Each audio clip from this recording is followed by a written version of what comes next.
alive. Let's get this party Everyone started. thinks because you're a zombie, you don't know good coffee. Well, they're wrong. There's only one brew that gets my seal of approval. Deadly Grounds coffee is my guilty pleasure. The aroma is so intoxicating. It brings all of my neighbors out of the woodwork. Deadly Grounds coffee. Coffee to die for and zombie approved. It's good to get a little deadly. Use the front door! Oh, they're so disgusting.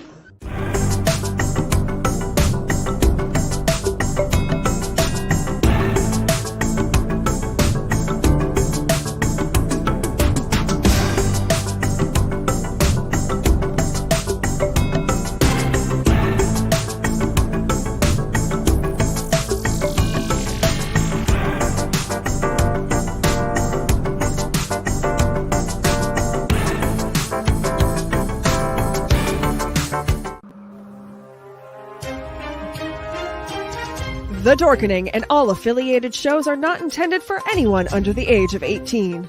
The following may contain discussions or scenes that have adult situations, graphic violence, nudity, strong sexual content, and graphic language.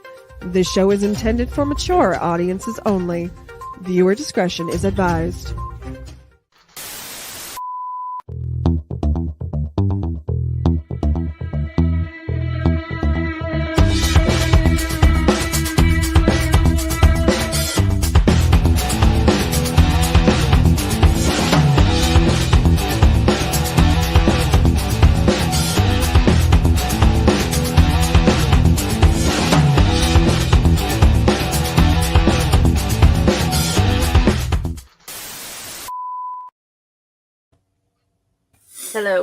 Hello, and welcome back to another episode of Unprinted Pages, where we have Kari Leigh Sanders, J. Milton Case. I will probably still call him UncleNecRo or James, because, yeah. And then we have Jodi. Hey, guys. And hey, everybody. Hey, Tom Dog. Tommy. So nice to have you here. Thank you for coming back. And how do you guys feel about the new anthology? Love it. Kari? I got a message actually from Steve Van Samson at NetCon, and on one of the tables was a stack of our book next to a whole bunch of other books, and there were some missings. So that meant that some had been sold. So Yay! that was cool to see. It was live in the wild at a con. I'm very happy about that. Nifty.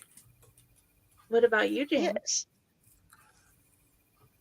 Well, it's my first time getting published anywhere, so I'm giddy.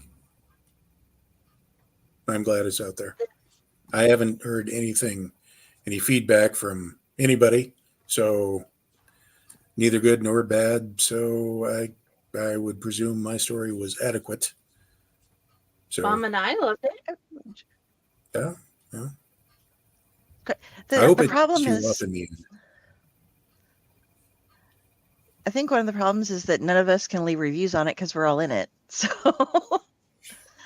a big portion of us are like, okay, cool. I can't write anything because I'm in it. Be like, I mean, I can Right. post on a page, like, hey, I'm in this and all of the other people are too, and it's really cool, but I can't like post anything on Amazon like, hey, you should read this book. I helped write it. Because they'll be like, no, you can't do that. I see. I would probably go in and go, all the stories are great except for that one by that J. Milton Case guy. Wow, what a hack. Oh my goodness. Don't sell yourself short. That story was not about owls whatsoever. I have thoughts on it, but they're all spoilers, and why I'm like, why? So yeah, but it is a great story. Okay. I'm now morbidly curious to hear these thoughts. And I will be getting my copy next month because I'm behind the times right now. Jodi, were you published in anything other than fairy flying, and how are you feeling about that? Fairy The fairy flying flying part. was epic. Well, okay, backstory. At the time I was presented with the opportunity to be part of the self-healing book, um, it was a difficult time in my life, and then I don't know, I do this nifty little trick where I like deep dive into my own soul, and all of a sudden words were on paper and I turned it in, and voila.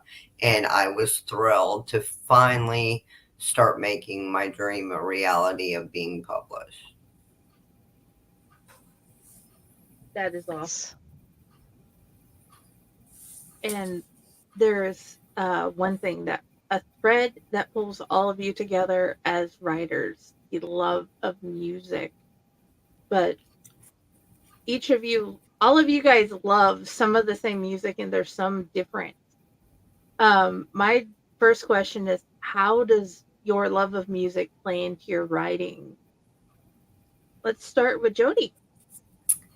So, my whole life I was born into a musical family. So I've always known music, of all kinds. My grandparents they had their own bluegrass band. They were the Ramblin' Banjos. And I remember, obviously at 2 you can't read or write, but Granddad used to always wear this rooster hat. He was crazy. And he heard me before one of their shows belting it out to Coal Miner's Daughter.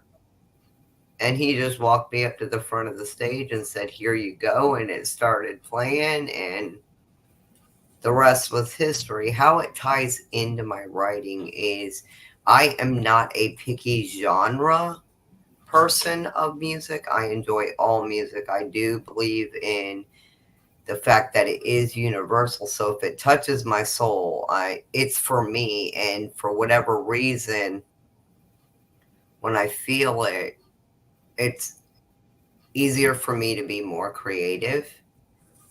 And a lot of the music I listen to, it has to definitely mean something to me that's relatable. And so it's part of my self-healing journey, which is exactly why I write. That is awesome. And this one I've been curious about with James, definitely after that wonderful story about his journey through music on the Allied Society show. Please tell us, James. Well, as far as music goes, yeah, my family, my mom and dad both were into music as I was growing up. My dad would listen to what I would call 70s AM gold, but back then it was actually the 1970s, so it was just the AM radio. So a lot of, what we now call yacht rock and the soft rock and all that fun stuff. And my mom was she was into like Elvis Presley and all the 50s stuff that she grew up on, some of the 60s, which influenced me at a very, very young age. But as I mentioned in that particular podcast episode, I got my first radio when I was 9, and we were living in Pacific Beach, Washington at the time, when it was still a naval base. And I tuned it in and discovered AOR radio, album-oriented rock radio. That's what it means. And, the first song that I heard was Shame on the Moon by Bob Seger. And at the age of 9, the sounds that were coming out and the mournfulness, it gave me feelings that profoundly affected me in a way that nothing else really could. Growing up also, I had a very, very overactive imagination. I've been reading since I can remember, simply because my entire family were readers, especially my mom, my dad, and my grandpa, my maternal grandfather, were really voracious readers, and I don't know. I always associated when I started associating a lot of the stories that I would make up in my head with what the music would make me feel. Am I getting a little too deep here for a simple question? No. I don't know, because one of the first songs that I remember hearing besides Bob Seger was I was just thinking about this just a few hours ago was the song "Maneater" by Hall & Oates, which, you know, Hall & Oates, you're thinking, ooh, okay, the soft rock from the 80s. No, that song has such the eerie bass line and the scariest like saxophone. Like, it's haunting. And if you're alone in the woods at night and you hear that sax, you will poop yourself. I am, you know, very much. And the song, I also first heard the song "Hungry Like the Wolf" by Duran Duran, which, when you're 9, I'm thinking werewolves. This is a guy who turns into a werewolf and chases people. Obviously, that's not what the song is really about. But when you're 9, and that's, you know, "Hungry Like the Wolf," and the sinisterness of the pop song itself, it got under my skin. And you may see that, given my shirt and a lot of the shirts that I wear, I kind of graduated from just rock music on up. It was a gradual incline, if you will. The band Wham was my first gateway introduction into metal, and by that I mean my Uncle Jerry heard me listening to them, and then gave me his old AC/DC and Ted Nugent tapes to listen to, and that kind of led into hard rock. I first heard the opening power chords to "Highway to Hell," and even at the age of 11, I think that kickstarted puberty a little too early in me at the time. I suddenly grew this magnificent beard, and my testes dropped, and I went, "Mother, something has changed. I do not know what. I also wish for a guitar." But yeah, it's when Kari and I met in junior high, we both. I was. This is around the time when hair metal was just starting to gain prominence on the radio. It was my time to shine, you know, gradually going up to Motley Crue, Dokken, that fun stuff. And then I discovered Metallica, and that blew me away. And then from there, in the early 90s, you know, all the alternative metal that was coming out, like Faith No More, White Zombie, all that fun stuff. And the grunge, we were just talking about Alice in Chains earlier before the show started. And a lot of that is great, brilliant. I always looked at that as just really great hard rock, and not just, oh, this is grunge, this is what's new now, and I must be listening to this now. No, I incorporated everything that I liked. I had no idea that metalheads did not congregate with punks. I just listened to punk rock if I liked it, and metal. It was all great music to me. How this affects my writing, mind you, a lot of that does have to do with the fact that many people consider metal and especially metalheads to be scary, but there's a lot more depth and resonance with us that plays a lot into the horror and darker fiction that I started getting into also around, you know, junior high, like with Stephen King and everything. How it affects my writing. Anybody who has read the story that I have knows that I have a certain sense of humor injected into the story. It's not just all grim. There's a little my cousin once put it best when I had her read one of my stories. That got dark really quick, and That's, you know, lure them in with a little lightheartedness, and then boom, scary. It's almost like a good, great episode of Supernatural. In that there are things that, you know, you can laugh at and identify with, but I'm not afraid to bring out the monsters. So that's what the music tends to do. It's great. There's some goofiness to a lot of it, but it's not afraid to take a direct look at the monsters that are out there. So I hope that made sense. Mhm. Everybody's kind of silent. I've enjoyed it. If you didn't notice, I was Just letting smiling you through most speak. of it because I got a better look. Oh, yeah. I'm a better writer than I am off the cuff talking.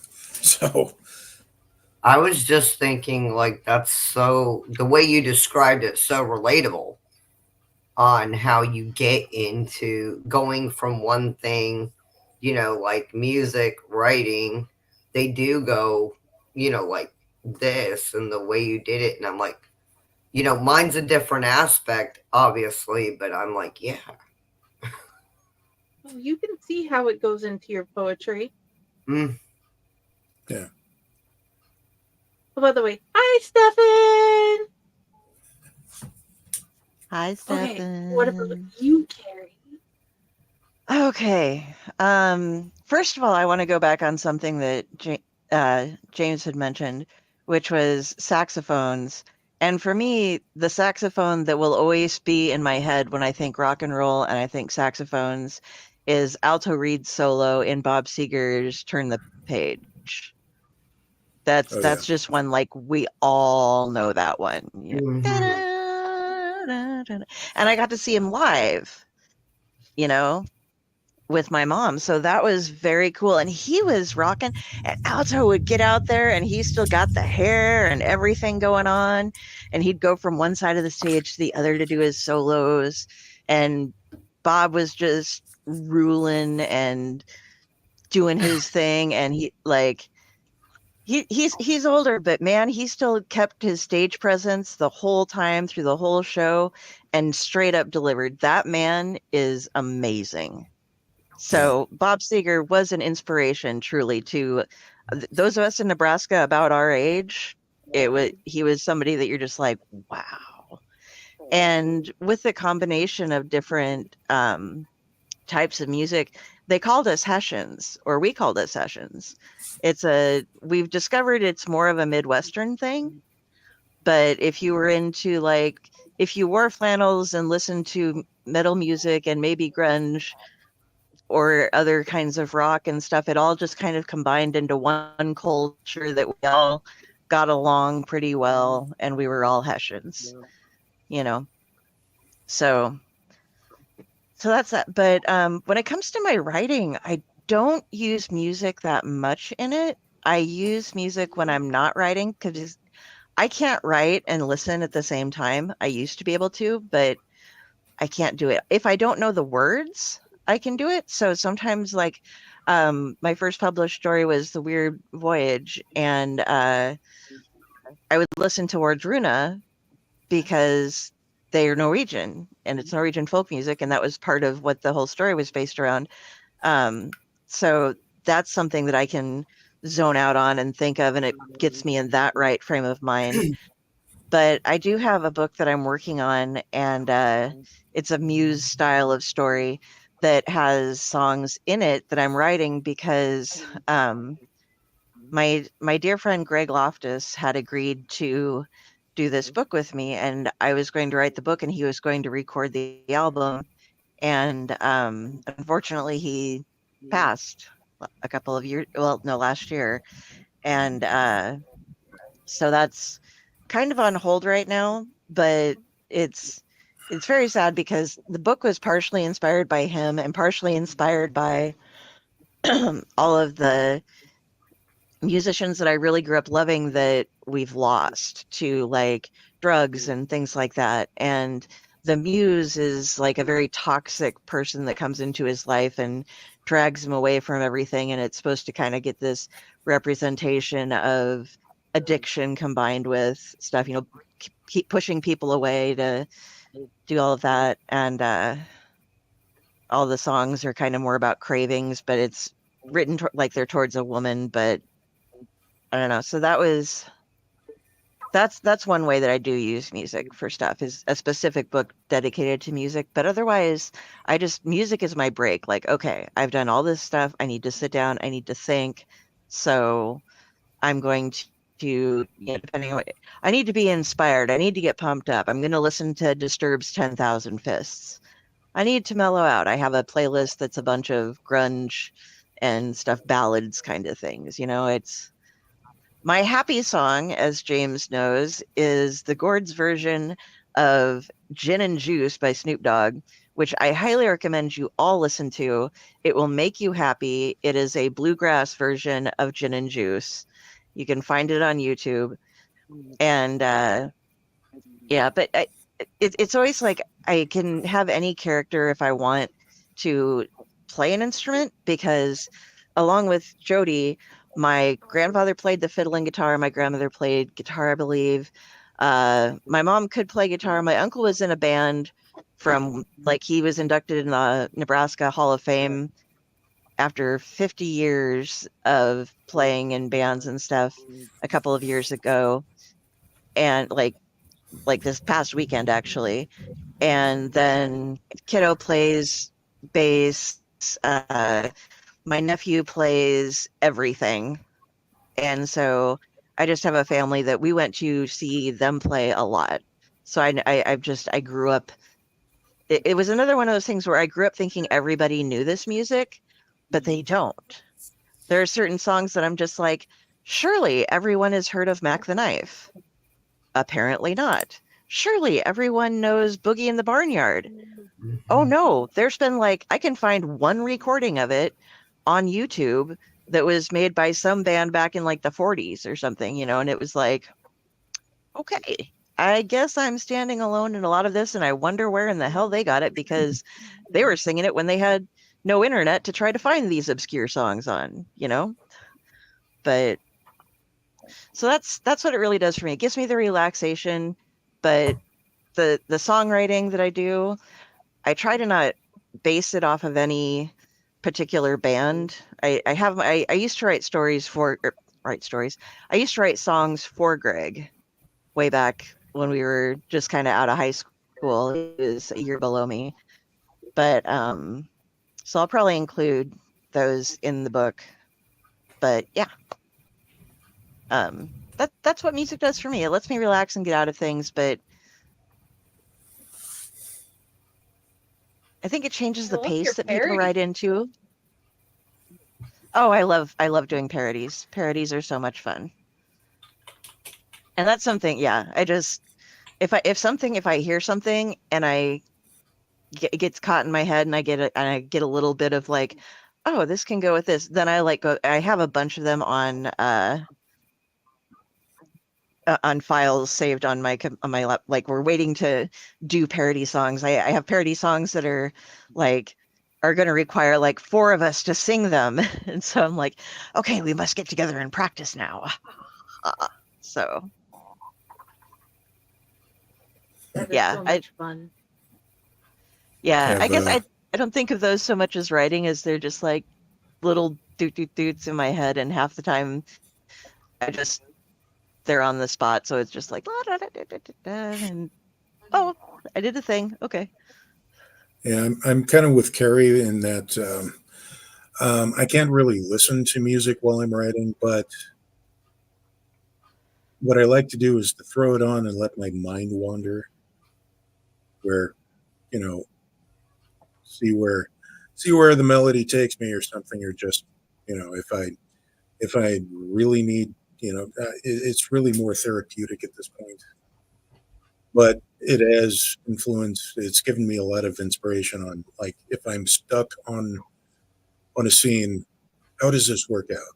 What is this going to do? And I just throw on the medals, pull up my copy of Solitaire on the computer, and just let my mind wander while I'm doing all of this. And it helps out a lot. I Really was does. going to go off of something you said, James, too. When you said, like, it sounded, certain things sounded eerie to you when you were like 9. So I remember being 7.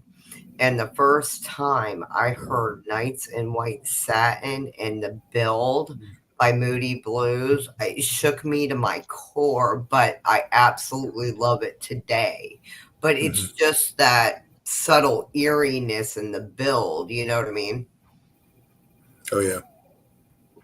I think I got something like that when I first heard "Witchy Woman" by the Eagles. Yeah. And again, at 9, you're thinking, oh wow, there's you expect a witch to fly by.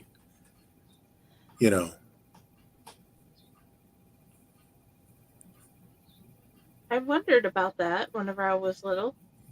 If she was going to come out of the random alleyway of Athens, Georgia, and say something or fly by.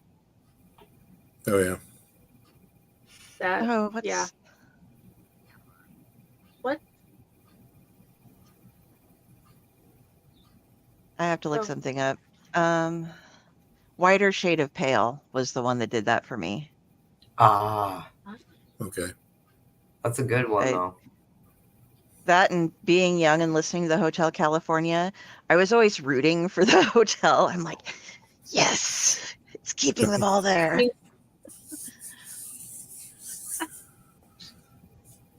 So I had to look it up. I'm like, Bro Claire. My next question is, how does your writing help your mental health? Let's start with James, because I haven't started with him yet. Okay. It makes the voices stop. That's nice. Because sometimes, okay, so I'm not going to say what I have, but I was diagnosed with it when I was 12.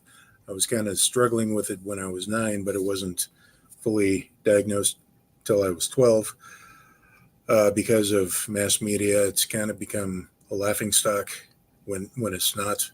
But let's just say that one of the side effects of this thing that I have results in my brain randomly choosing to go back and picking something that happened to me, maybe even small and innocuous, but bringing it back up and say, hey, remember this? And then going through every single scenario where I could have done something differently and then playing it out to see how that would have done. And there would be thousands. It takes me so long to make my brain shut up so I can actually go to sleep. And this has actually helped a lot with the writing, and the writing has helped a lot with dealing with that kind of thing instead of just sitting there going, this over, kind of like Doctor Strange in near the end of the Infinity War, where he's just sitting there and his head was just, it was like that. Some would say I'm twitchy, but not. I didn't figure this out until long after I left high school. And when you're saddled with this and not knowing what it is and trying to figure out how to deal with it in a high school setting or even junior high setting, I wish I knew how to do that. Yes. Yes, the multiverse. So. Okay. What about you, Mel? Sorry. Please continue, James. Well, I was just going to add that it did doing that whole, brain existing, the multiverse thing, that did inform a lot of, inspire a lot of what turned out to be the story that I put into the anthology. So if you're curious about that, you'll have to buy the anthology and read it. Please do. Do it. I think we all did. You'll enjoy it. I know they did a great job. I saw ways that I could have done better, and I did work hard on it, but that's neither here nor there. What about you, Kari? Okay, so writing, yes, helps me go to sleep at night because I have the same, not the same diagnosis, but a similar issue to James, where it's like, hey, Kari, remember that time, like laying down, hey, Kari, you remember that time in like fourth grade when you wore your pants backwards to school and they noticed because you had to stand up in front of the class for something, and then you asked to go to the bathroom and Mrs. Baum said, not if you're going there just to change your pants. And you were like, but yeah, that kind of sucked. And like, so that happened. Remember that? Wasn't that humiliating? Wasn't that terrible? Didn't you hate that? And then I would lay there and be like, oh, what else happened in elementary school? And a lot of that's a fog for me. Thankfully, I had a head injury and knocked out most of it. But, all these other like little tiny things that would just get under my skin and just, would keep me awake. And so now I have like, okay, focus on story writing, because if I can focus hard enough, I can start dreaming the story if I work my mojo the way that it's supposed to. So then I can have more of the story fleshed out when I wake up because I will have dreamt it. So I spend a lot of my time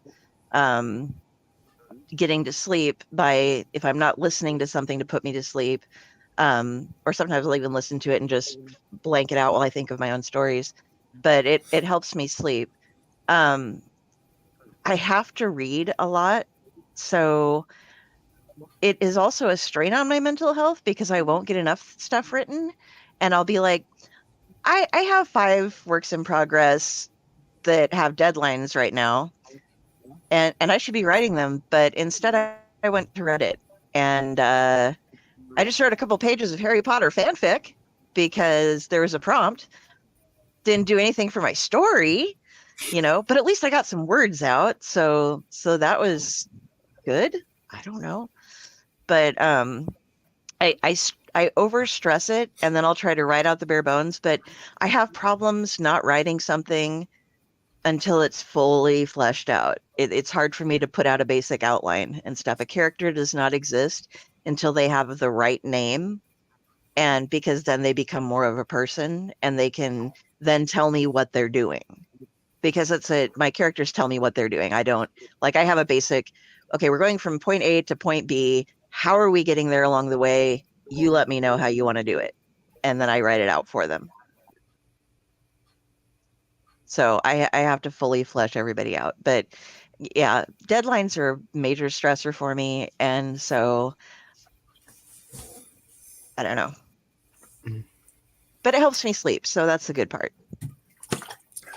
And when I finish something, if I'm proud of it, I'm that puts me in an elation mode. If I just like, when I write a really good paragraph or just even a sentence, it's just like that when you hit the perfect note when you're singing or playing an instrument and you just nailed it and you have that extra special feeling inside. Those are the moments in writing that I really like. And it's not going to be every sentence in a story, but it's going to be those couple things that show up here or there that it's like, okay, that's definitely my flavor. That's my voice. That's there. And I'm proud of it. So I kind of went all over the place, but that's how it deals with my mental health. At some point, I want at least one story with how you travel in your dreams to someplace with that in it. I actually have stuff started. But yeah, I spent a couple weeks. I dream, for those of you who don't know, I dream a lot, and it's like on crack or something. My mom says that I dream on steroids because I can remember so detailed of stuff and I can get back into the same dreams. And I have this really elaborate couple of dreamscapes that all have like certain types of transportation that you have to use in them, different laws of the universe that work only in each one. And you have to obey those laws of the universe to get through. Like I can breathe water in this version of things. I can do this in this version of things. I have to take a train if I want to get from Hooper to Scribner. But,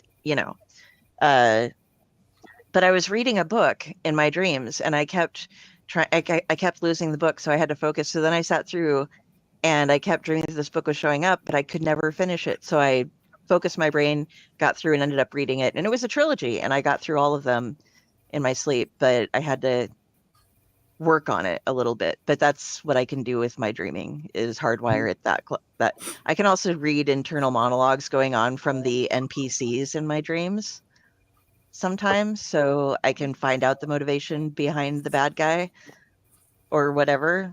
It's just, that's how my brain functions.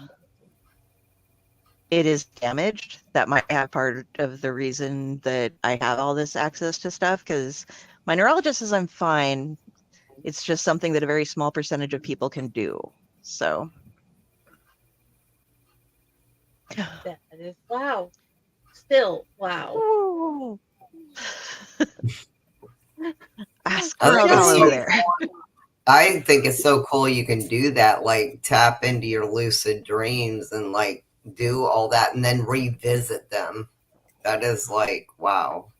Yeah, apparently this is only a thing that only Nebraskans can do, so it just Maybe I astounds need me to that move nobody there. else can. Yeah, well,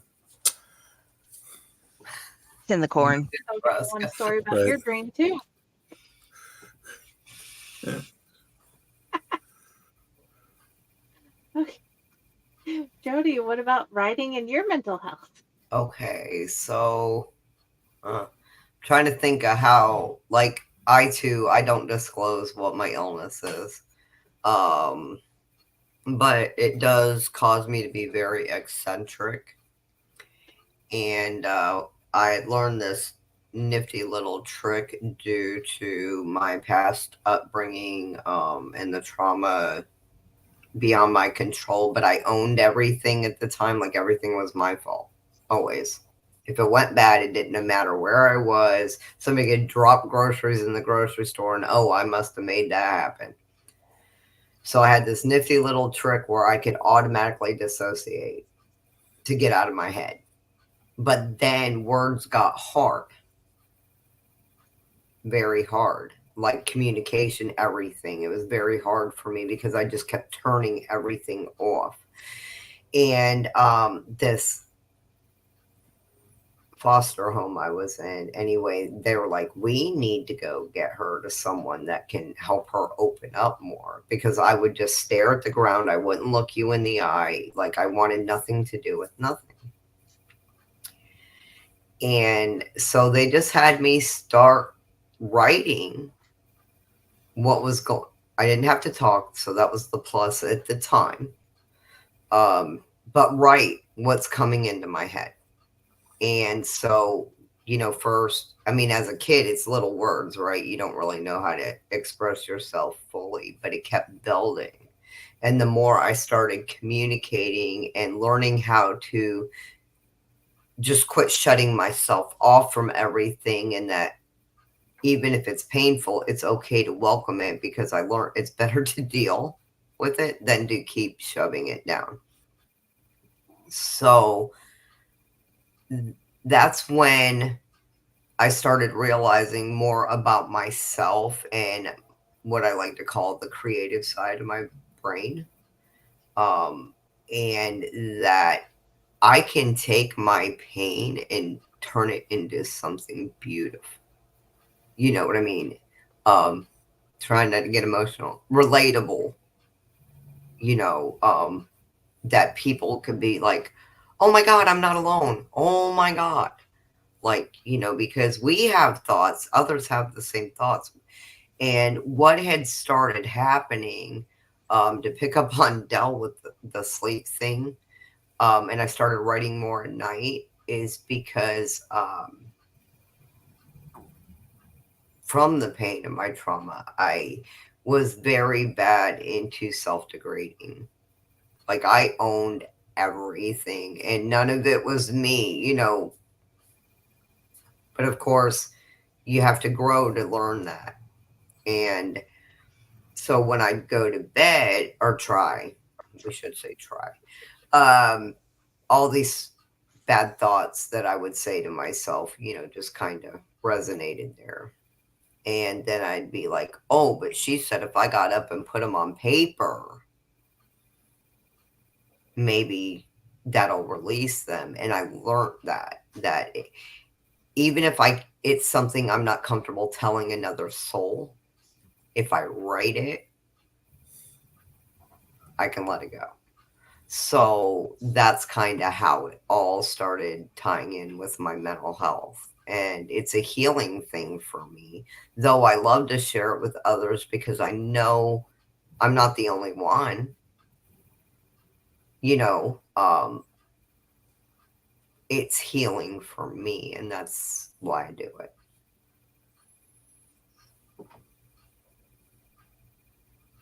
That Tosker's trying to give you a hug, but he can't get down there. It's like, hug. My cat keeps trying to jump in the camera and say hi. So. Yes, hugs. Everyone, group hug. Yes. Up to all three of you. And that's for the kitty. Oh, Ryan.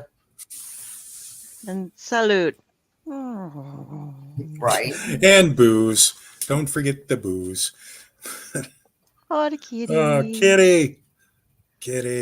So cute See, and Ryan. adorable. Is it true that the orange kitties are usually the most psycho? Yes. Yes.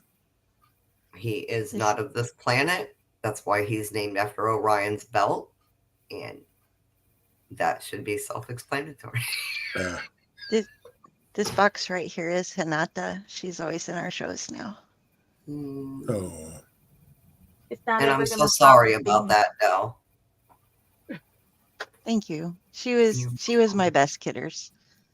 So since she liked to be on the show and I can't just keep her sitting here because she might get knocked over, which I guess that sounds weird to say. I keep her over here. Don't want to drop the cat. She would get The ghost of Hinata would be knocking herself off. True. Beep. Guess what, Mom? Boom.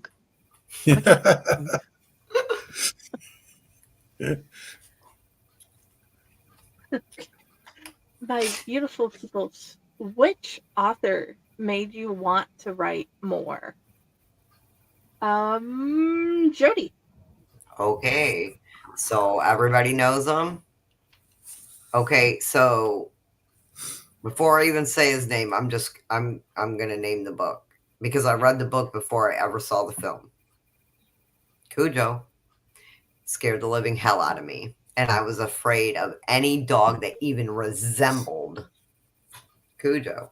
But then my uncle was a big fan, and being so much older because he was in the Navy and that was his enjoyment, when they were off doing their things. And he just kind of handed them down.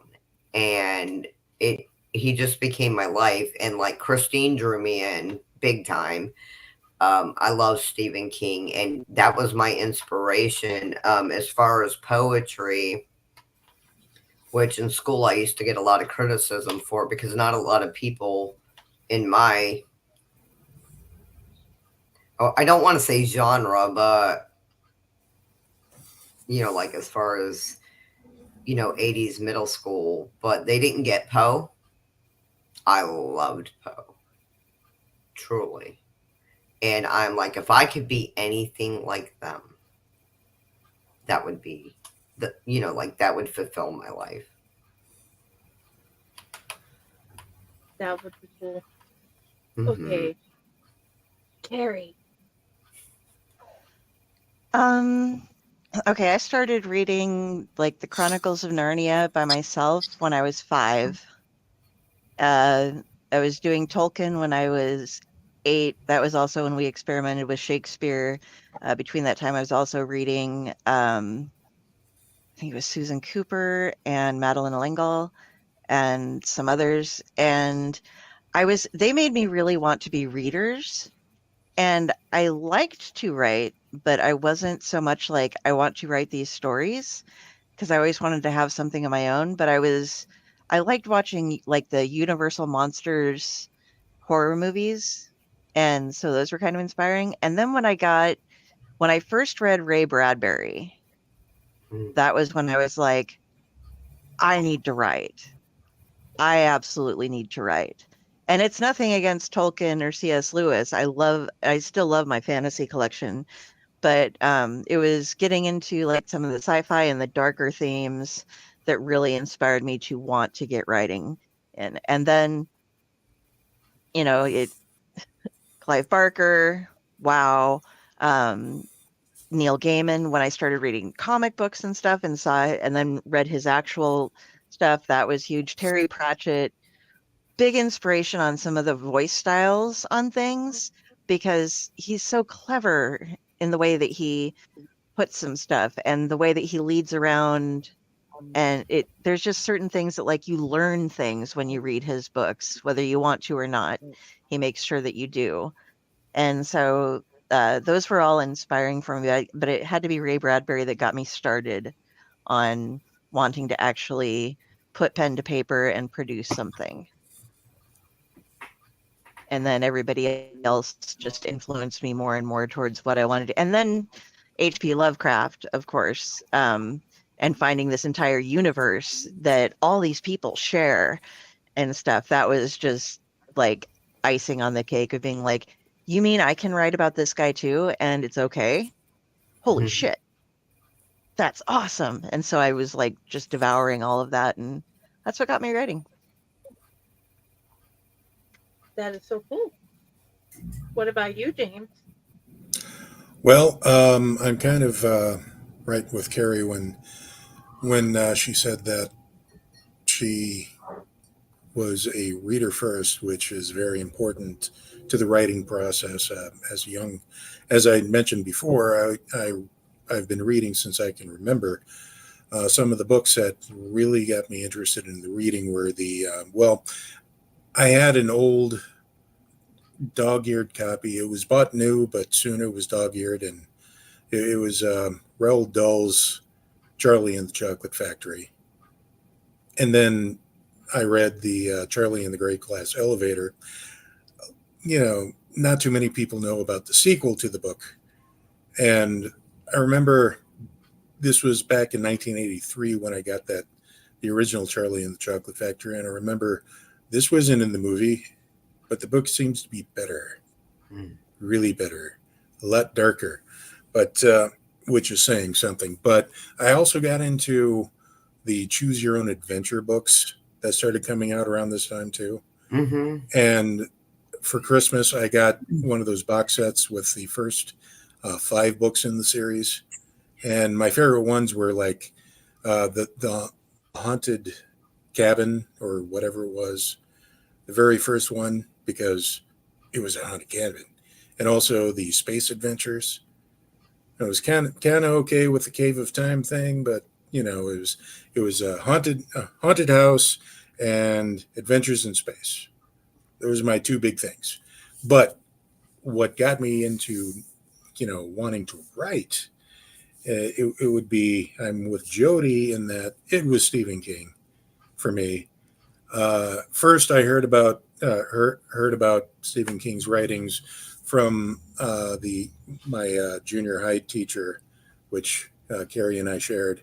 He would like describe the books to us, and I would go, "This is mind blowing. I must come across this person that he speaks of." But then I came across my mom's old stash of Stephen King books, and she only had 3 of them. One was Cujo, one was Different Seasons, and the other was the Night Shift collection of short stories. They were all 3 of them were mass market paperback size, you know. But I chose Cujo as my first one and used that as the premise for the book report that the aforementioned teacher assigned us to give. So I read that, and it wasn't even a supernatural horror.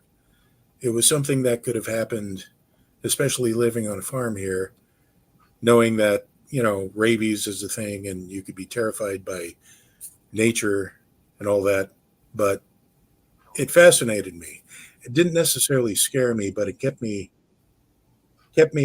just, I went through that in just a few days where everybody else, a lot of my classmates were going, I would definitely take over a year to read something like that. And that wasn't even like Stephen King's most voluminous novel Right. ever. Right. Because It's I remember, yeah. I mean, I went on to read the uncut version of The Stand in 1990 and carrying that around at school. It was the hardcover edition. So, yeah, don't drop it on your foot. Paperweight. But just I am what you would call a constant reader, what he calls his fans. And it was him, and later on when I graduated to Clive Barker and various other horror writers, and started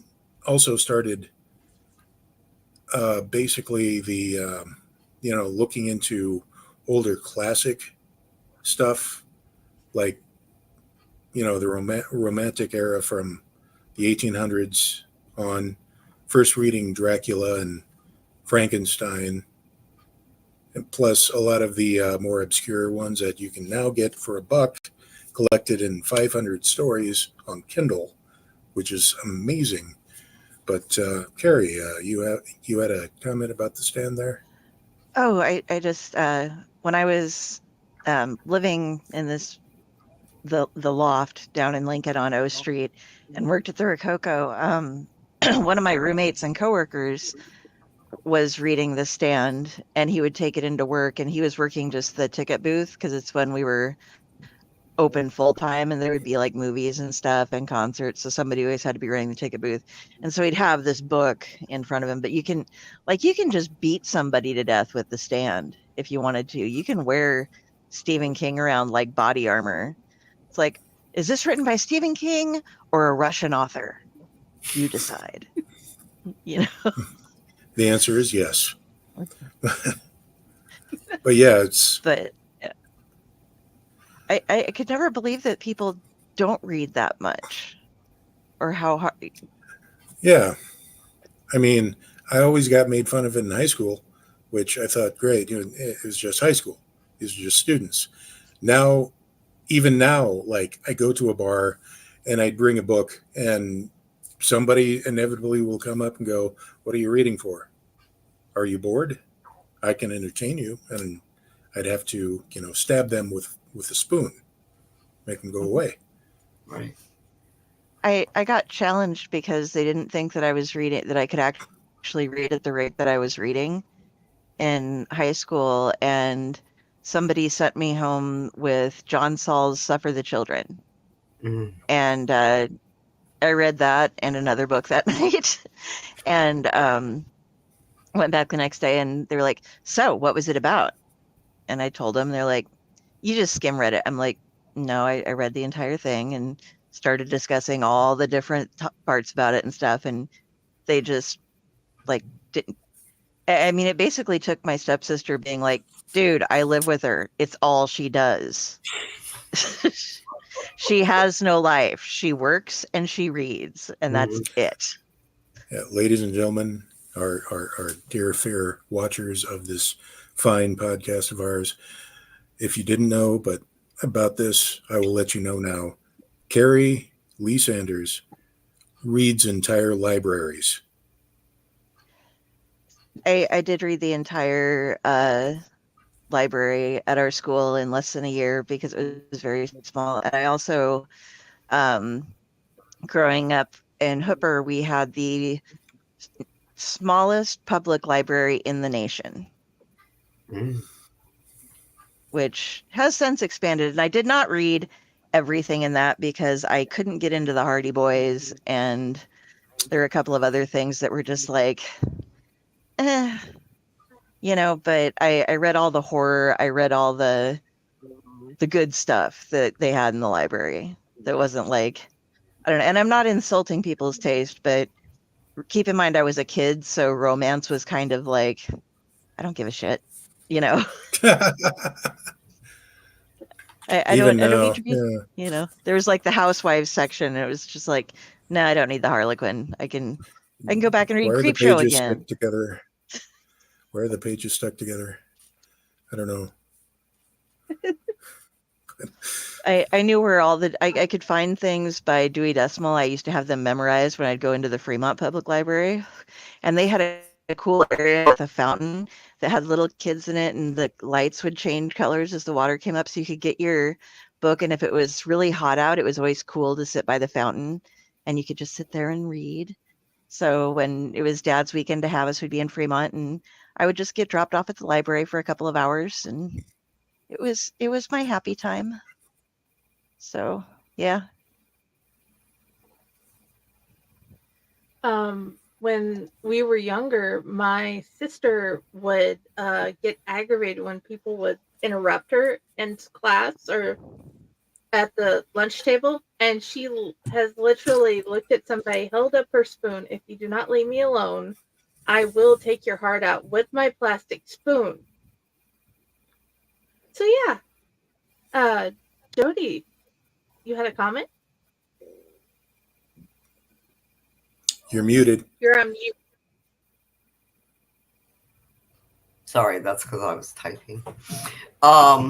So right about the time like when the Nook came out and everything, and everybody was switching to that, but Jodi liked to have the hard bound smell of the pages, tangible, flip. You know, they're all like, "God, you're such a nerd. Why do you keep?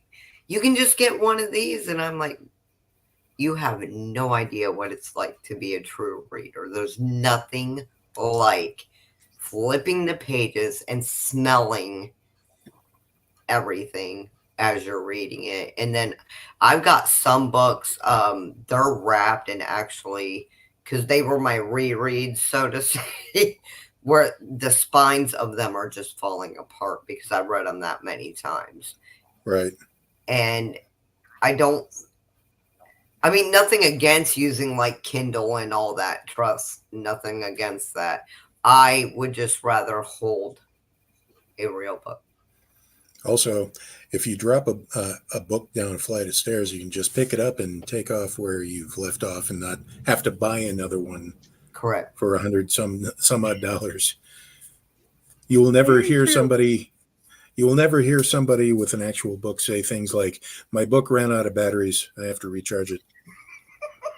Right. I mean, I have a Kindle. True. They do come in handy, but that is a point of contention for me. It's just, it seems the battery is just lousy on those things. Mm-hmm. And I'm just getting into something and suddenly we're down to 20%. I'm like, son of a fucking...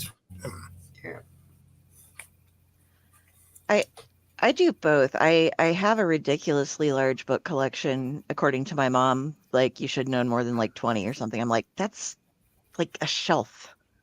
I have multiple bookshelves, all layer books, layer books, layer books. That's one shelf. Then boxes of books, then stacks of books, then books everywhere. And so now I buy them cheaper on the Kindle, particularly if I need to see if it's an author that I'm going to like. And or if it is somebody that I know I'm going to like Steven Sampson, Curtis M. Lawson, whenever they do the big releases and stuff, I will buy their special book that's like lettered or numbered and signed, and then buy the Kindle version to read. So I like get the nice, awesome book, and I like take it, I take pictures of it, I give it a smell, I give it a hug, I bubble wrap it back up and put it in a safe place, because I don't have any glass covered bookcases yet, and I'm a smoker and I don't want to ruin all these like gorgeous editions of things I have. But that's why I use the Kindle now, is so that I can like afford to buy the really nice first editions and then read whatever I want to. So I'm reducing the amount of books that I have, but I can't get I mean, like, I'm looking and I probably have, what would you say, James, about 600 books in my cases right now? Give or take. It's always an amazing thing to go over there and go, oh, the bookshelf. Yeah, and then there's one around the corner. But Right. I think I would be willing to get rid of maybe 10 of them.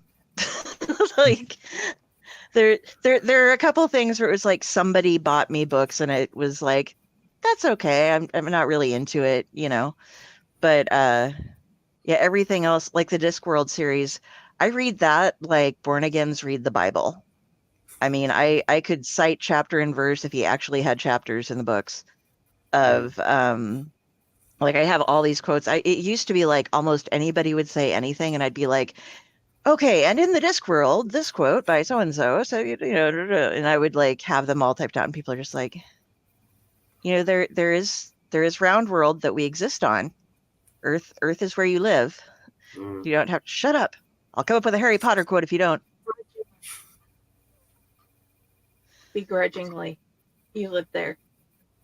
Yes, I don't live here on purpose, but I do what I can. I'll just come visit your library, Kari. Well, I need to make it a little bit bigger because then we could achieve L space. And which, if you're familiar with the Discworld, all libraries are connected because knowledge equals power and matter and stuff all combines. And so you can like all libraries in the universe or in the multiverse are connected. So you can get from one place to another just by going through old bookstores and libraries. That would be wicked. Look it up. It's great. Yeah. I would love to. Yes, people, we are the type of people to find old books. 1911 original story, published 1986, with pictures. Whole reason I got it, it literally had my name in it, and I've loved this story since I was a kid. That is the type of book collectors we are. Well, and not That is a only wonderful that, book. I steal from Jenny's Kindle list all the time. It's like in our life, we could live 1,000 lifetimes and we never read everything she's got in that thing.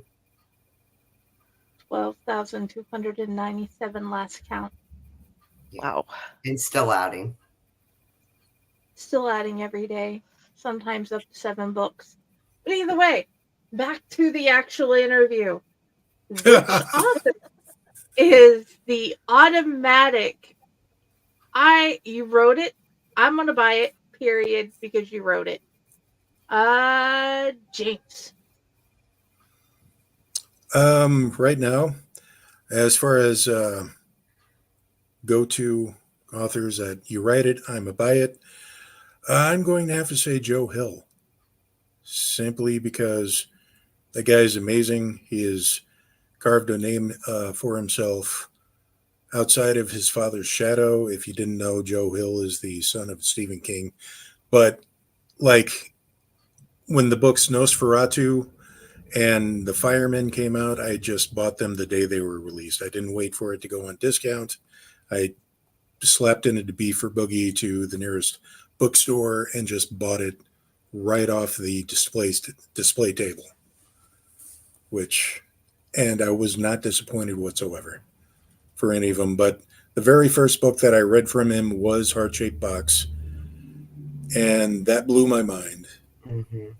And then later on, I discovered he was Stephen King's son. But at that point, he was a very distinctive voice outside of, comparisons to his father. Because books like Horns and the numerous short story collections that he has, I haven't really read any of his comic books, the Lock and Key series. But if I come across it, I won't be saying no. But yeah, Joe Hill is an amazing talent and will automatically, something new, oh, I'm a buy it. So. I haven't heard that phrase in such a long time. Slapped in B for Boogie and went. Well. I'm calling me old in this part. So yeah. But anyway, Jodi. So for me right now, well, me and Jenny have discussed this. So there's 2, and if they write it because I love the way they write, I'm just gonna go buy it. Of course, always Stephen King. That's my number 1. But Diana Gabaldon, who does The Outlander, because if you read the books and not just people who focus on the show, like I can envision the scene, and like her writing is just beautifully written. And then because now they've come out with House of the Dragon, and I had not been able to get the last book, which was the Battle of Dragons,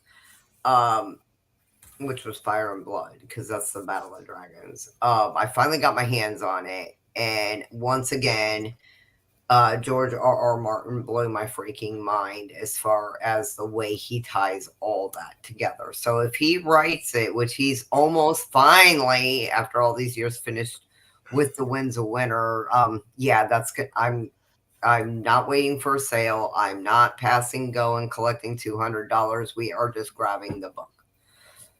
Period. What about you, Kari? Okay, the first one that I'm gonna go with, I have 5 actually, but yeah, and this is books, not comic books. But the first one was Terry Pratchett, as he's no longer with us. It's simply a matter of finishing up getting the really obscure stuff like the cookbook and things like that are what I need to finish my complete Terry Pratchett collection. I've been trying to build up the library collection. They have special books for that. But they're kind of expensive, so I'm trying to do my budget. The 2 living authors that most people will know are Clive Barker and Neil Gaiman. And then the people that you guys might not know, but if you watch our shows, you know, and the people that I'm so excited that I got to know and have been published with are Steve Van Samson. Well, I guess I'm 6. There's Steve Van Samson and Curtis M. Lawson, both of which are fantastic. And then also from our show, Rob Smales.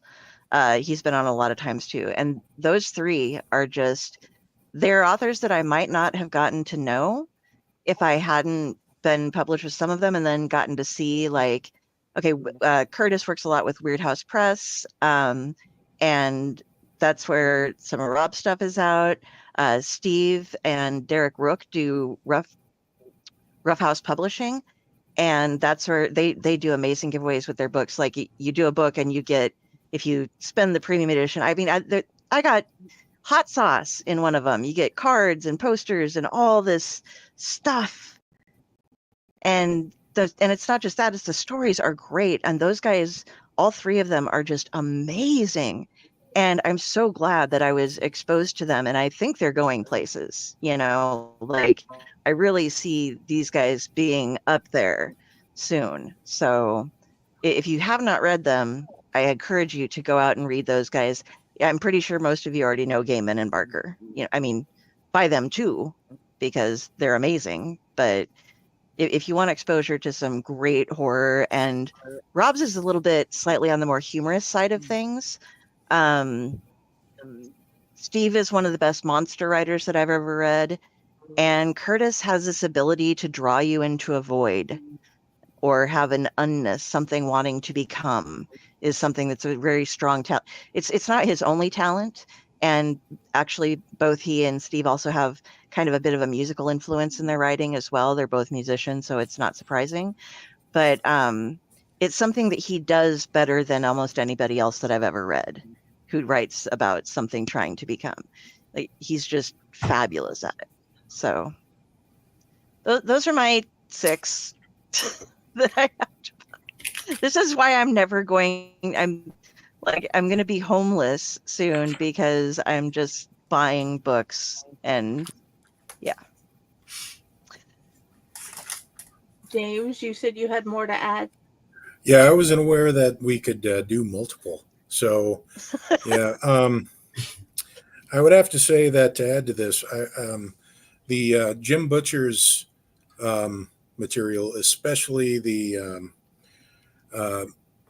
and of course my mind decides to go blank, but the Dresden Files. Now, you know, I've read all of them simply because a friend of mine said, you must read this series. And at the time, he gave me all 15 of the books that were out in that series, and I read them within the time span of about 4 or 5 months. And now when a new one comes out, I pretty much buy it on the spot, usually on Kindle now. And it's almost like popping Pez candy for me. Like, boom, boom, oh, I'm done. That is it could be like 600 pages and oh, dude, I should read slower. But also what Kari said, that Curtis M. Lawson is really, really good at finding that sweet spot where horror and mind-bending fantasy combine, and as she put it, drawing you into the void. Basically, it's like if Clive Barker and Neil Gaiman had a love child, and it was raised by Aleister Crowley. So, yeah, I recently, and by recently a couple of months ago, but his couch surfing through the 12 levels of hell. Oh, that was beautiful. That novella, it's just, yeah, and he's, if he doesn't make it, if he doesn't explode as an author, then life is meaningless. Yeah, get his stuff. It is available. Everything is available on Amazon or wherever you buy it. And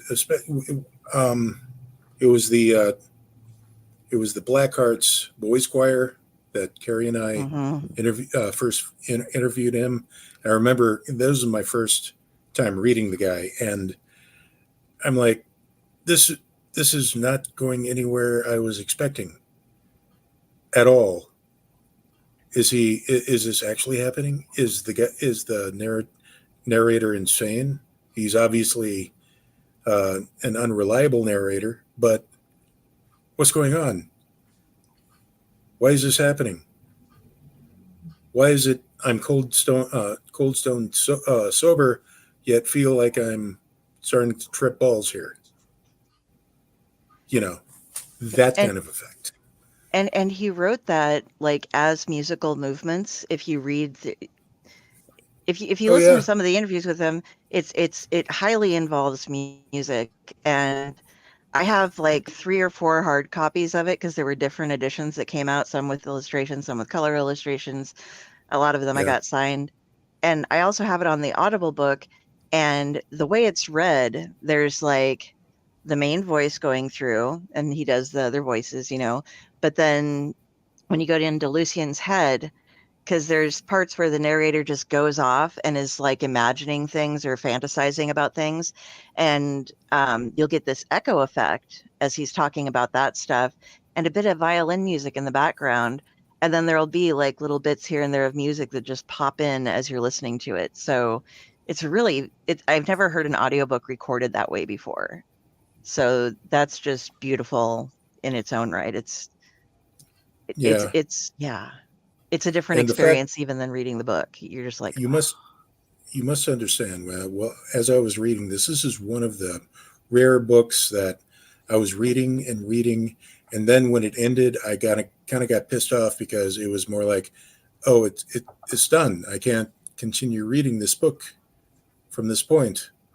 Son of a bitch,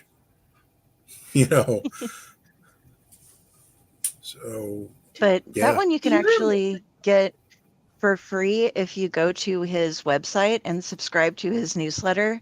I believe it's still up there that you can get an e-copy of it for free, and you should do that. Curtis with a C M Lawson.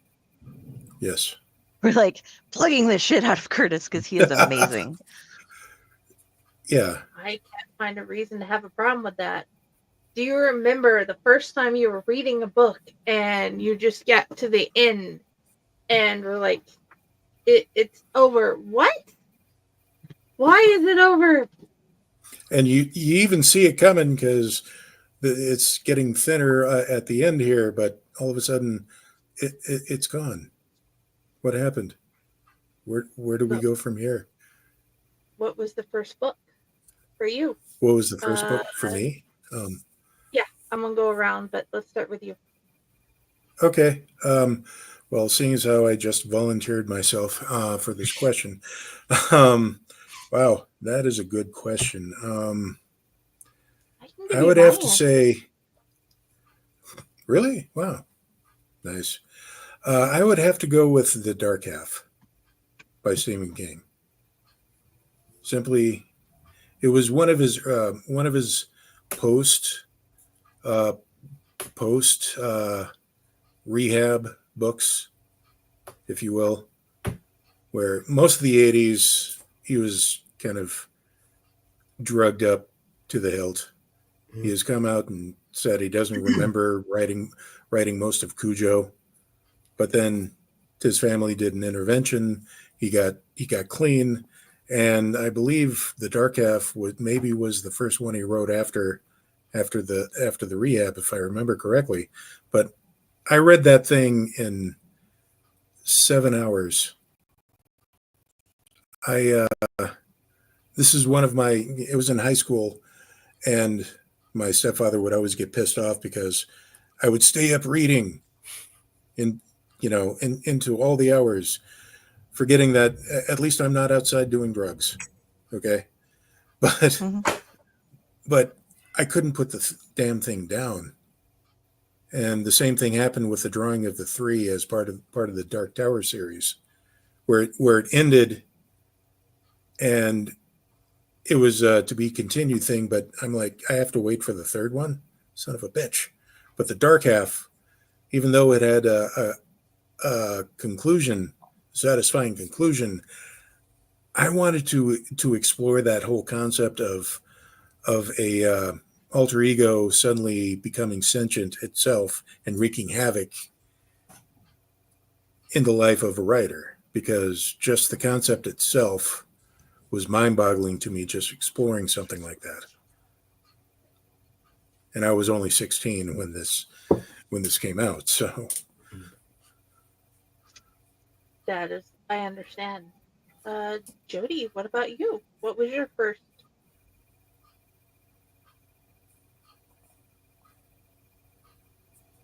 I would probably still go with Stephen King. I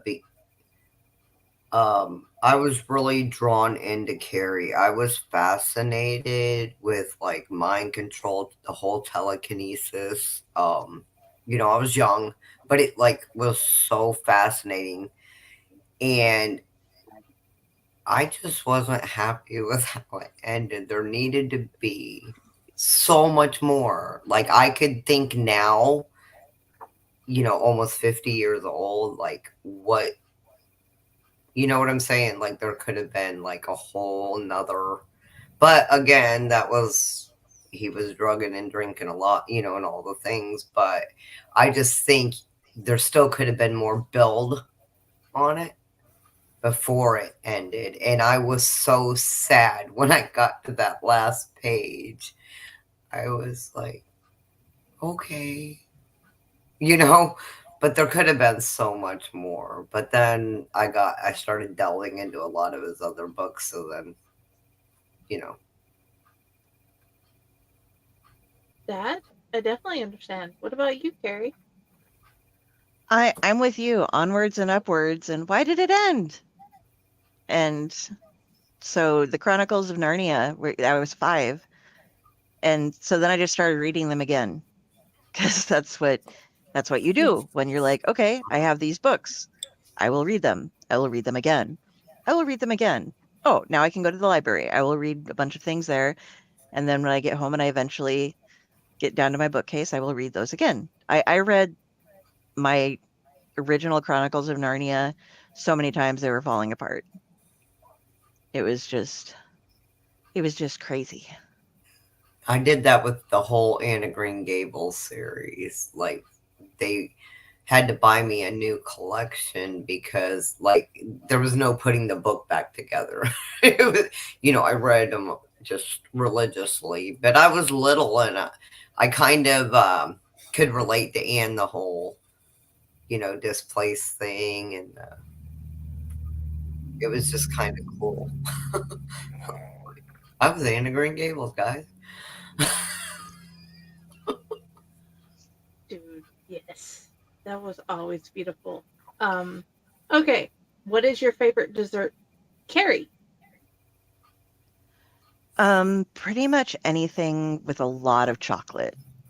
I am all about the chocolate cake with chocolate mousse covered with chocolate ganache, maybe a little scoop of vanilla ice cream on the side or coffee ice cream. Vanilla does clear it up a little bit better, and then a cup of coffee.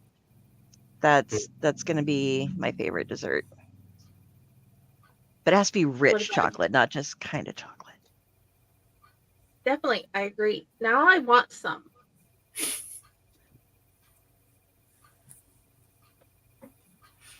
And what about you, James? Strawberry cheesecake. Y'all making me hungry. And you, Jodi? His friend's mom makes the best cheesecake in the world. Yes. Hot cherry pie a la mode is my favorite. Oh, wow. Ooh. That is... I remember being in a cafe in Fremont and overhearing somebody saying, I don't know what this a la mode means, but I like ice cream with my pie. That's going in a story sometime. That's all I can say. Papa loved ice cream on his pie, and Mom had brought him home some. We'd always go to Free Pie Wednesdays at Village Inn with Papa, and he'd get a piece. We'd get the pie to go, and then he'd be sitting there while we were finishing it. Well, do we have to take it home? Can't I just eat it here? So he'd eat the piece of pie out of that, or we'd get him another piece, and he'd get it home. And Mom was like, "Well, would you like a slice of apple pie?" And he was like, "Well, yeah. Do we have any ice cream?"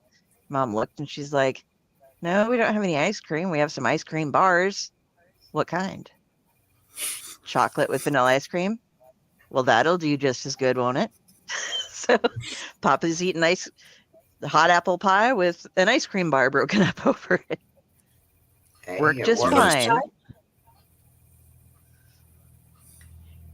Another favorite of mine, because I don't know, I'm a lover of Bavarian cream. A lot of people don't really care for it because it's not a real rich cream. It's more of a decadent buttery cream. But I was 7 years old, and the neighbors next door, the dad delivered from Murray Cookies, and they delivered the pies too. And I got to taste the Boston cream pie, and I was like hooked. The chocolate and the Bavarian, and I'm like, okay. So, Nice. the next question is coffee, tea, or something else? Jodi. That's a tough question. And you'd pick me first. You're grounded. Okay.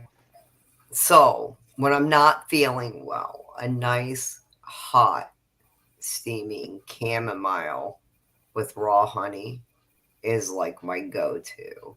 But I am addicted to coffee, and the darker the blend, the happier Jodi is. And I argued with my doctor because he said I needed to put more water in my diet. Well, my argument being, but coffee has water in it, sir. It's goth water. Yeah. And he's like, that's not what I meant. And I'm like, well, it's what I meant. What about you, James?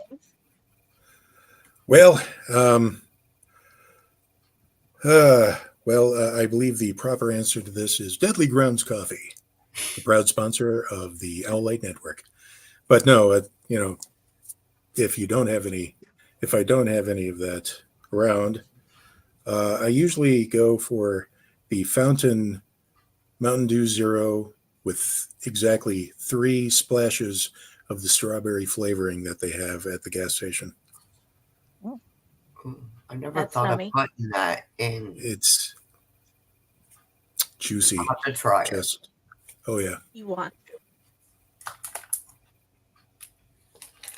Okay, what about you, Kari? If you could see my side table right now, it's a little cluttered. Otherwise, I would have 3 beverages on here, and those would be iced coffee, Coke Zero, and usually there is also an iced tea here. So I am all 3. I do drink hot coffee as well. I just am too lazy to make it very often, but went out for brekkie this morning and had some hot coffee. And yeah, so I do coffee, tea, and soda, Coke Zero to be specific. Sweet or unsweet? And then unsweet. I cannot do sweet tea. It's Same. just, if you didn't We're grow not up in with the it, South. I think you can't get it. Yeah, I think it's something you have to have developed the flavor taste for, you know.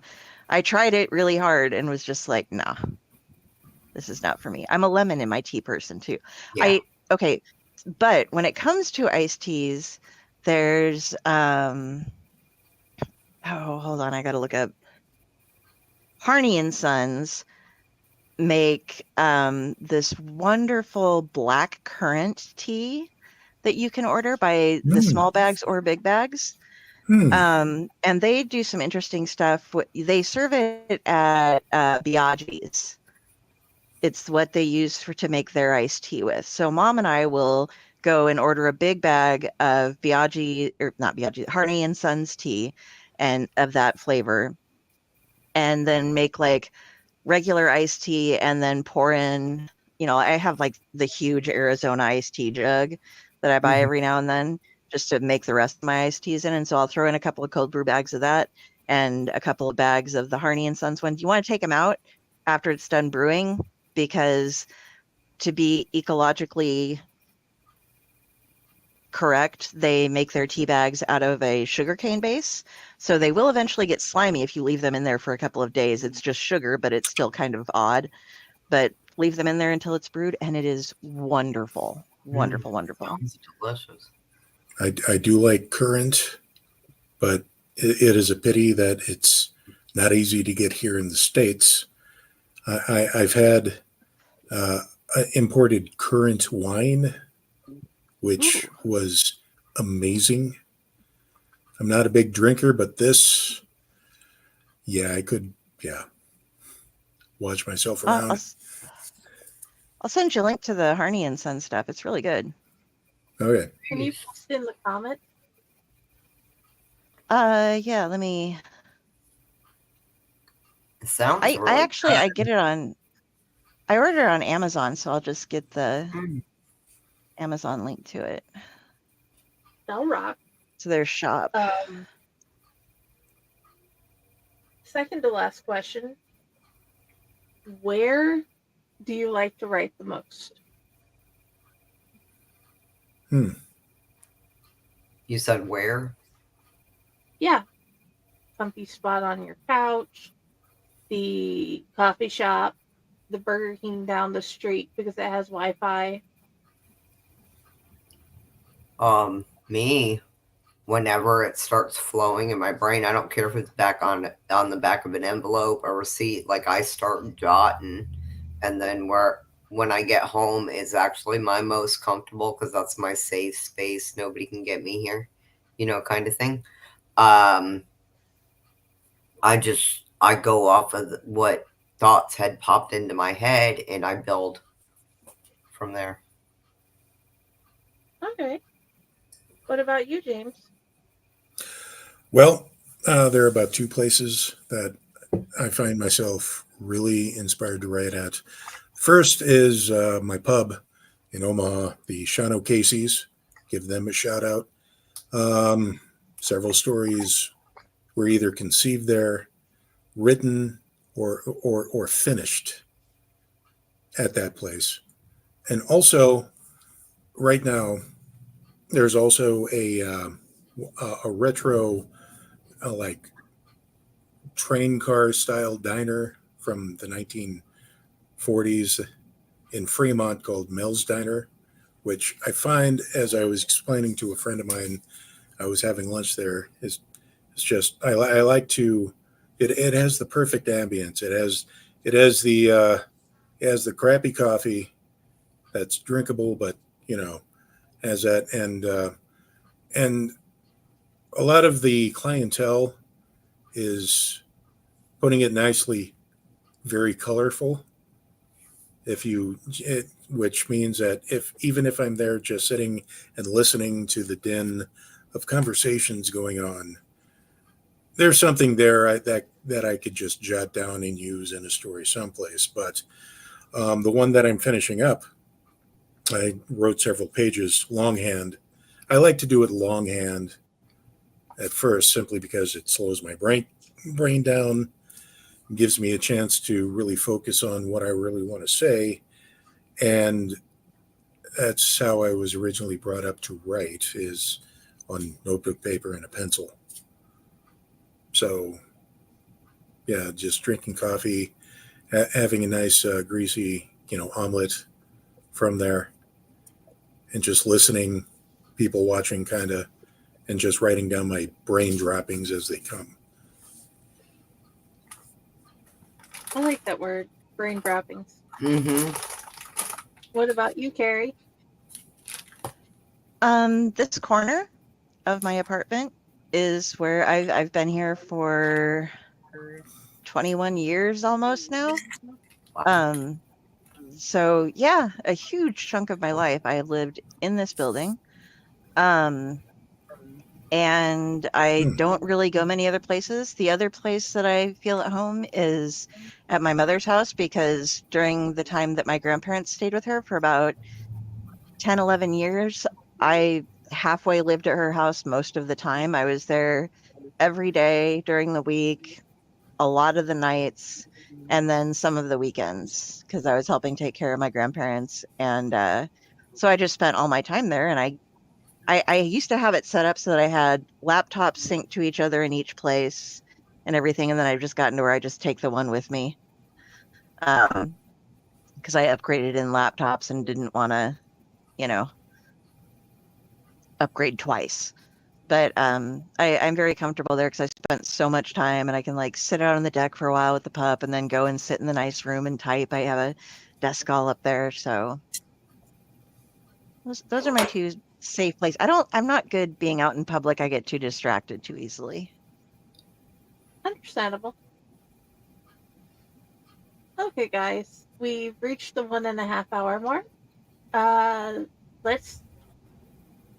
I would like to thank everybody for coming and listening to this amazing interview. I know I have enjoyed every single nanosecond of it. Where do you want people to find you, Jodi? You can find me on Facebook under Jodi May, just like the month. Yep, that's me. You can also find me on Facebook in Nail the Rainbow. That is my small business. You can find me on TikTok under Rebel Angel 66, and you can find me on YouTube, which I'm working on some plans. Jenny and I got a couple things going, just bouncing off each other to get my channel back up for a while. Jodi's Odyssey Corner, but there's some nifty stuff still in there from years before, and the babies were little. And they still enjoy it. The tiniest one does. What about you, James? Well, when I'm wanting to be found, I am dwelling inside a farmhouse in eastern Nebraska. But online, I have a small handful of blogs, of which I write music and movie reviews. And aside from the Tomb of the Terrible, also on the Owlite Network, I also have the Movies and Beer podcast, in which me and my friends watch normal movies, whatever they are, and talk about them. And, Facebook, Instagram, Twitter, I refuse to call it what it's called now. I know. So, Okay, tell us about tomorrow's episode. tomorrow's episode, by Freak of Nature, will be Sleepaway Camp 2. It's a freak of nature because last week we did the original Sleepaway Camp.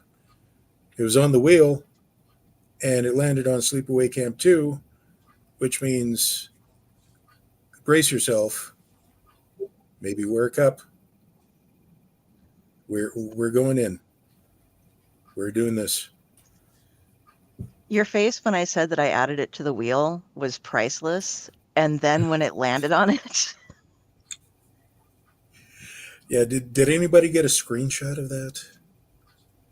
I can. We should use that sometime. I don't know.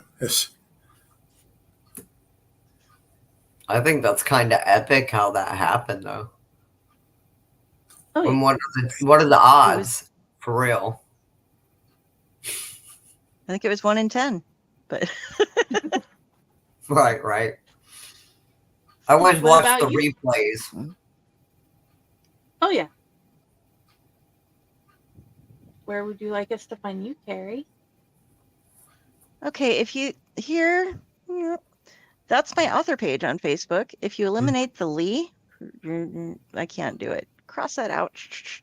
Kari Sanders. If you see this, that is me, and that's my main Facebook page. All of my links are there to all of my different things on both the Owlite Network, well, not on just both, on the Owlite Network, as well as my author stuff, as well as my Splash Pages stuff, which is another show that I do. We do every Tuesdays at 8 p.m. Eastern instead of 9, so I always get confused on that. This week we're going to have Russ Braun on, and that's going to be really awesome. So yeah, just find me on Facebook, and half of the things that you're going to see if you try to contact me are going to end up being answered by this lovely woman right here. But she will let me know, and I will get to you. Or she will, and pretend to be me. She's really good at it. If you're a troll, I'm not even going to say something. You're going to find out actually what I have to say. True story. But either way. I tried doing it once. Didn't end very nicely. Hello, I am Kari. What do you need?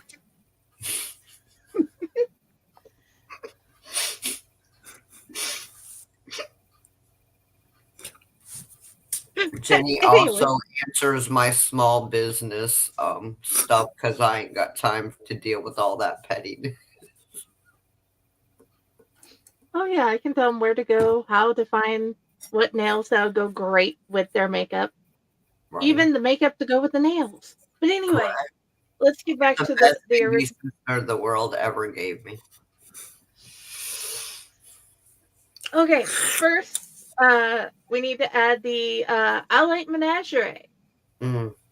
Please check out this book.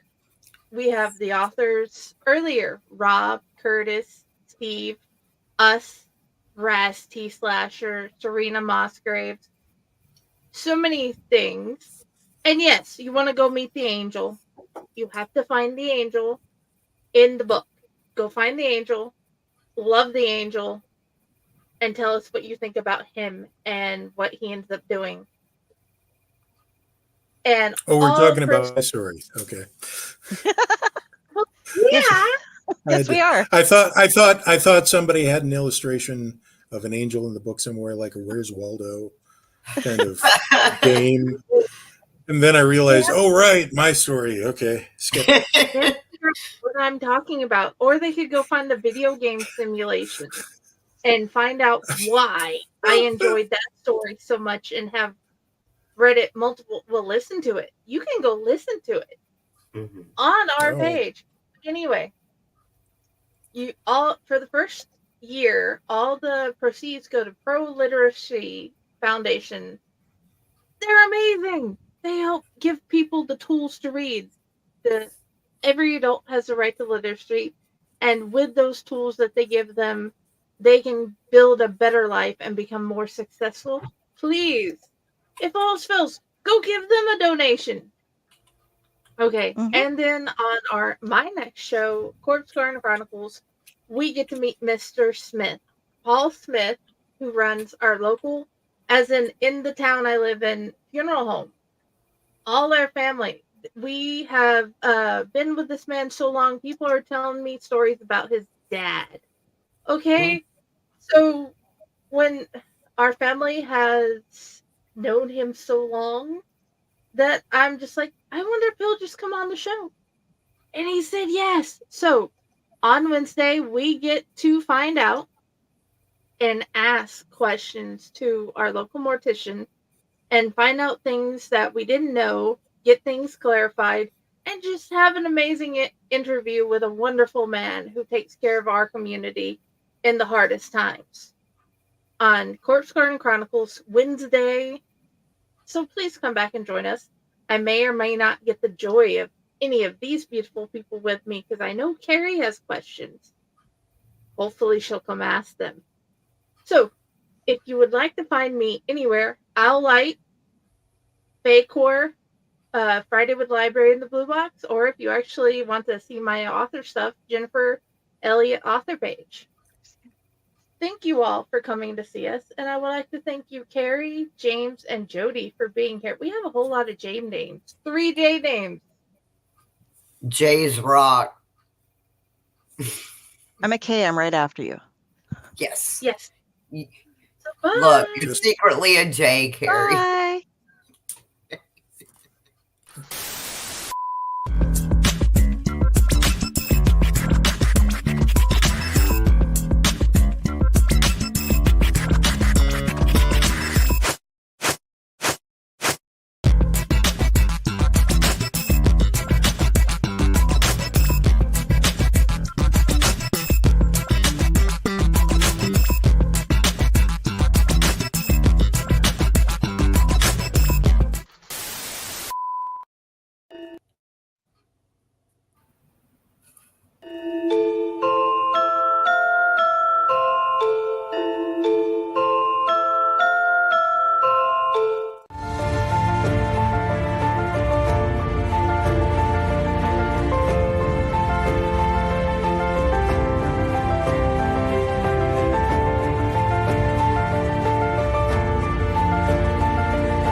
Greetings and shabebans. We are the Retro Reductibus Cephala Podcast, a long-form bi-weekly show that celebrates all the things that made growing up awesome. Well, that sounds good, but I don't know what all those words mean. I think what Parasite Steve's trying to say is that on Retro Redoctopus, we explore a range of retro goodness, from toys, video games, and movies, to cartoons, and even snacks and school lunches. Oh. And we do it all with a positive spin, a slew of killer guests, and some very adult language. And you know what else is cool? No. This crazy show is part of the Your King Podcast Network with new episodes every Tentacle Tuesday. What's that? And if waiting 2 weeks for a new episode gives you a sad, know that we drop bonus episodes all the time, like the off-format Crow's Nest and an interview series we call The Brig.